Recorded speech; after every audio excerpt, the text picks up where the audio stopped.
Bonjour et bienvenue dans ce tutoriel concernant Excel 2010 et la création de graphiques avec sélection particulière de données. Je vous fais un premier exemple pour la création de cette évolution du chiffre d'affaires concernant les années 2006 à 2011. Pour ce premier graphique, la sélection est tout à fait simple. Je vais prendre l'entête des données, je vais prendre toutes mes années ainsi que mon chiffre d'affaires. Comme tout est l'un à côté de l'autre, il n'y a pas de sélection particulière à faire, ça va être très simple de créer ce graphique. Je vais dans le menu insertion, je clique sur ligne, je choisis un des graphiques proposés, je prends la simple courbe, le premier en haut.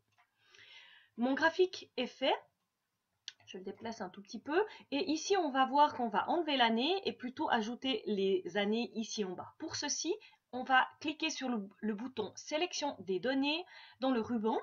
Et ici, on va pouvoir supprimer les années puisqu'on ne les veut plus ici. Je vais cliquer sur le bouton supprimer. Et ici, je vais venir modifier les étiquettes qui sont tout en bas et venir remplacer par les années. J'obtiens cette boîte de dialogue. Ici, on voit que plage des étiquettes des axes. Donc, je vais simplement prendre les étiquettes des axes. Je ne prends pas le titre. Je peux valider avec OK. Je valide cette boîte de dialogue et je vois que mon résultat est affiché tout à fait correctement. Après, c'est de la personnalisation du graphique pour mettre les titres en dessous, en dessus. Et ça, vous avez toujours dans disposition, titre des axes, horizontal, vertical, dans lequel vous pouvez ajouter des informations. Je vous montre encore un autre graphique qui vous permet de sélectionner les données qui ne sont pas les unes à côté des autres.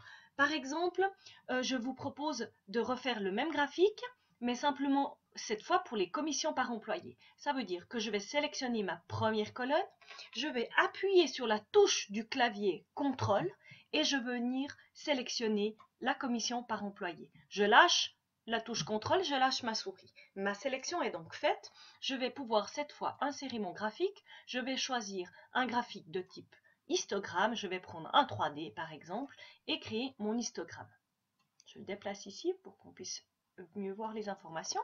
Et de nouveau, je vais ajouter les années ici, supprimer l'année. Je reviens dans sélectionner les données.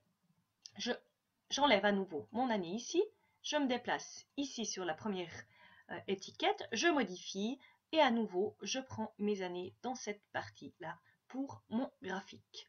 Mon graphique est donc fait avec le rapport, la comparaison des années 2006 à 2011.